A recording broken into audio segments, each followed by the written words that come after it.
Hey guys, this is OddOneGaming. This is going to be another Godforge video, right? So I decided to make a video today talking about Godforge because there's, some interesting reactions that I've seen in the community with people saying like, oh, it's gonna fail, but the overwhelming majority are saying that it's gonna do really good. So what I'm gonna cover in today's video is I'm gonna go over what I believe to be the 7 reasons why I believe Godforge will succeed, right? So this is just my opinion, right? I'm gonna be extremely positive about this because it's just the reality of the potential that this game has. So like I said, I'm gonna go through the 7 reasons that I believe that Godforge will succeed, and let me know in the comments down below what do you think. Do you agree with these? Do you not? But again, this is gonna be my opinion, my honest opinion. So let's start with reason number 1, right? So if you go over reason number 1, we're just gonna be talking about the transparency and communication, right? So when it comes to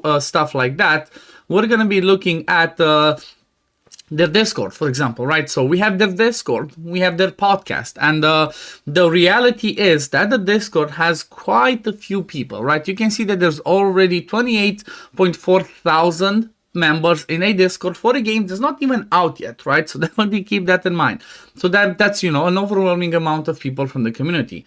Now, not only that, but they already have lots of stuff of they have the community videos where everybody can, any content creator can post their stuff. Then they have, lots of communication with their socials. I'm going to have a link anyway, links in the description for their official YouTube channel and also for their official website where you can sign up for the beta, right? If you want to join the beta. But not only do they have this, right, Discord where they talk a lot, but they also have a ton of channels when they have, game idea threads, introduce yourself, champion talk, IP lore. So they're pretty much listening to every single piece of feedback, right? Maybe on their YouTube channel, on their other socials, but they have a specific channel in Discord where they're always open to ideas, right? They're gonna be what do you think about this thing? They're gonna do community polls. They're gonna be doing, if you go over here, you're gonna see a ton of ideas that, Simon, one of the co-founders, right? He reads every single one of these, right? So even though you might not believe it, he does go and read through every single one of this. So the fact that they're open to listen to this one is just amazing, right? Rarely you see games where they're actually being okay, tell us what you want, let's see what we can do. But again, not only that, not just the Discord, the fact that they have podcasts where they bring in people that work on the project, where they bring in content creators, community members, right? They're pretty much extremely transparent and extremely open, and that's just mind-blowing and new in this type of, in the genre, in the gaming genre, from my point of view. And the fact that they do this just shows to you that, yes, they're willing to listen, right? They're willing to listen, they have their ears open, they want to try and do the game, because at the end of the day, at its core, Godforge is going to be a game made by gamers for gamers, right? The core, the most important thing at the base of Godforge is going to be the community, right? So that's what they're focusing on. Now let's jump in over to the next one. I'm trying not to drag this out too much, but the second one's going to be a little bit of a short one, but it's about the people, right? So what do I mean about that? Well, I mean the fact that, again, from the co-founders, all 3 of them, right? Sham, Simon, and Dan, right? So Hell, Hades, Sham, and Fiction, they're all gamers. But not only that, right? So Simon has this superpower, right, of always gathering the amazing people around him that share the same values, that push projects further. So as an example, one simple example, they have Susie plays, right? She's a content creator. She's also my wife, for those of you that don't know. She is the community manager, right? Somebody that's been in the gaming industry, that's dealt with content creators, so she's the community manager. Then we have people like Ash, right? That's a content creator, but he also has a marketing business, right? MG. Then you have somebody like Chosen. Then you have Doug. There's a ton of people that are working on this project that have been gamers themselves, including Steph, for example, right? The one that runs the HH Network YouTube channel. He's a perfect example of a core important person to have in your team, because he's the type of person that always goes through stuff and looks at mechanics and goes okay, this is broken, this is underwhelming. He understands the base of it, and he can give pretty much the best feedback and give best ideas to build the best possible heroes and the best possible game, right? So that's number 2. Now, number 3, this one might be a little bit of a different one. I guess let's play this in the background while I talk about it. But number 3, from my point of view, is going to be the timing, right? So what do I mean by timing? Well, by timing, I mean the moment that it's supposed to release, right? That we're supposed to have a beta, right, in May. Then towards the end of this year, it should go global, right? It should fully launch. So the time is a perfect one because from my point of view, again, this is just my opinion, right? So that doesn't mean if I say it, it's like, yes, this is everything.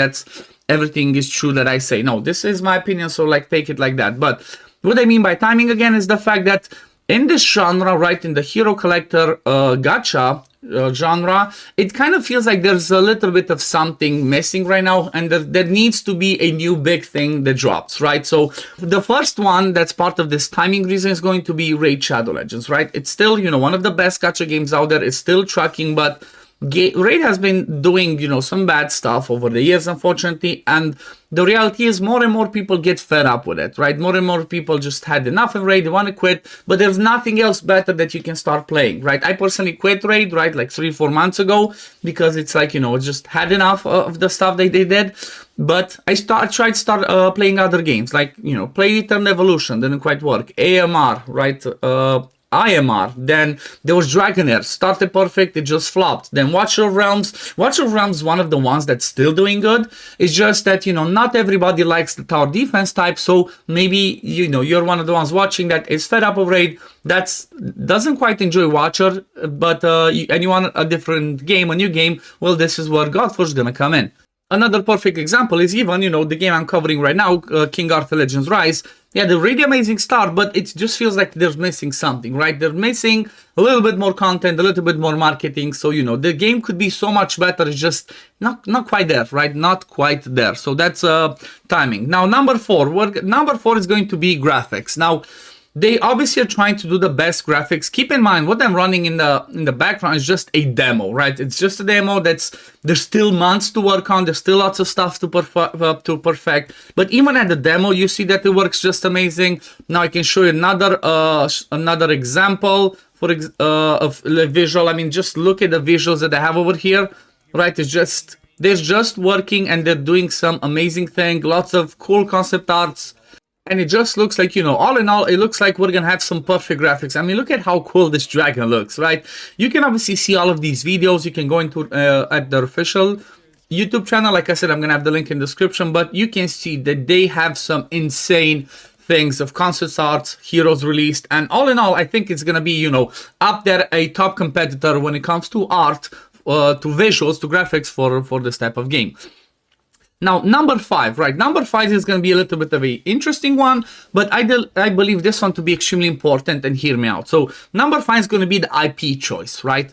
At the beginning, they were discussing about the fact that, like, you know, trying to get the big IP, you know, to collaborate with them, and that way they would have had to, like, you know, pay a certain percentage, because that's how working with IPs work. That's how working with IP goes, or they would have to pay like a big chunk at the beginning and whatnot. So that would have been complicated. However, they chose to go with an IP that requires no payment, and the number one most important thing about the IP choice is that it has unlimited possibilities, right? What do I mean by that? Well, the whole theme of Godforge is going to be about gods, myths, legends, right? So any god, any myth, any legend from anywhere in the world, for any, you know, any culture, anything, they can introduce it, right? Because the legends in general, right? Anything that's stuff like that, it's not IP locked. It's not like, oh, I cannot add, I don't know, Thor because he was part of Marvel. No, Thor is part of Norse mythology. Like Zeus, I cannot add because another game had Zeus. No, Zeus is part of the, you know, Greek mythology, part of Olympus and stuff like that. So because they have that going for them, it's gonna be like, you know what? There's always gonna be options of new things to be released, right? They can have 1,000, 2,000, 5,000 heroes released in the game and still not run out, because you can do anything with it, right? Now the same thing is going to be even with the, you know, with the content wise. You can add boss battles from, you know, hundreds or thousands of mythologies, because same principle, right? You have the Hydra that you can add from the Greek mythology. You can have, I don't know, fighting the Sphinx, stuff like that. There's going to be how many ever possibilities you want. They can do that, right? It's just, they're just going to slowly be working on it, and I guarantee that we're going to have a lot of fun with this. Now, let's jump over to number 6, and this is the one that actually impressed me the most. So number 6 is going to be this part over here. where Simon talks about, gear and weapons, right? So pretty much they're gonna have an interesting system where they're gonna have not only the usual gear, and kind of looks like they're gonna have some complex gear sets from the beginning, right? It's gonna be different types of sets and builds, but they're gonna have an interesting system where they're gonna have weapons, right? Kind of like King Arthur has relics. Each hero can have a specific weapon that brings something else, some more stats, some more effects, and other cool things like that. One of the amazing things is the imprint, right? This one over here. Wait, let me see. What is it? Is it this one? Okay, we got that. But pretty much you can use your dupes to create kind of like an imprint from them, and that imprint you can put on any weapon, right? So for example, he shows over here that you're gonna have this imprint, right? So Ra's passive is gonna be imprinted on a weapon, and then a part of, right, that passive can go on any other hero. So again, because of this, there's gonna be endless combinations of weapons, of gear sets, of imprints that you can do. There's so much that's gonna be it's gonna be able to be done over there. So let me see. Okay, that's number 6, and I guess number 7 is going to be the what's it called, the free-to-play friendliness, right? I've seen this like, I'm sorry, I have to be a little bit, I have to call it out, but I've seen so many dumb people on comments on any of their social being like, oh, this is a pay-to-win game. Like, I'm sorry, but how can you be so stupid when a game's not even out? Like, how can you call it a pay-to-win game? It's like, do you even brain, bro? Like, I'm sorry, I just had to say something about it, but it's like, the reality is the game's gonna be free-to-play friendly as from the point of view of first, it's gonna be free to play, right? Anybody can download it, play it for free. There's no payment up front. Now, the way that they're gonna do it, obviously, their monetization, because you have to do monetization as it's a business at the end of the day. They have to pay, salaries for people. They have to pay people working on it, art departments, anything, stuff needs to be paid. It's a business at the end of the day. But the way they're gonna do it, the way that we're gonna do monetization, just like, I don't know a ton about it, with just little bits and pieces that we know. It's obviously that we're gonna have usual battle passes and stuff like that, but the way the paying is gonna help in the game is not the fact that if you pay, you're gonna be on the next new level. No, it's gonna progress. It's gonna speed up the progress, but that doesn't mean it pushes you further than somebody else, right? So you pay for it for speeding, progressing the game, right? Kind of like most games would have like quality of life and stuff like that. But that doesn't mean that if somebody that paid got there in a month and somebody didn't pay got there in 3 months and they clash, that doesn't mean that the one that spent is gonna have the advantage. No, they can both get to the same point. It's just like, the time that is gonna be taking to do that. And another cool thing that they're gonna do, that's gonna be, part of the free-to-play friendly reason, is the fact that they are going to have normalized modes, right? Normalized modes in the game, which is going to be some PvP, maybe some PvE and stuff like that. And that's going to be all skill-based, right? For those of you that do not know what normalized mode means, it's pretty much you go in a certain area of the game and you have, for example, 10 heroes that you can choose from, but they all have the same stats, right? It's not like, oh, if you're a spender and you have better gear, you can win that just because you're a spender. No, it's gonna be everybody's on the same level of gear, of weapons, of everything, and then it's just gonna be, knowledge, skill, who knows more, and like maybe who has better luck, right? Because it is a little bit of maybe sometimes gonna be a little bit of RNG. But the fact that they already have in plan to make normalized modes is just, it's just amazing. And this just comes back to reason number 2 with people, is because they have people that know this, right? They have the Simons, they have the Safs, they have they have Susies in there, Ash, Chosen. They have the people that know what other games are missing, right? They've been playing all the other games, and pretty much it's a collection of knowledge from every single other person, content creator, community member that comes and says, look, this is bad, can we do this better? Or this one's missing something, can we do that one? So that's the reality. All of these 7 reasons gathered together are why I believe that Godforge will 100% succeed, right? And I'm so looking forward to it, right? It's like, is it out yet? Soon as it's gonna come, I'm gonna cover it obviously on this channel for those of you that are interested. In the meantime, I'm still covering King Arthur, but yeah, I guess that pretty much covers it for today. If you did enjoy this video, and if you're looking forward to Godforge content, please consider liking the video, subscribing to the channel to see when I upload next, and I guess I'm gonna see you on the next one. Peace, love, take care, everyone. Bye, guys.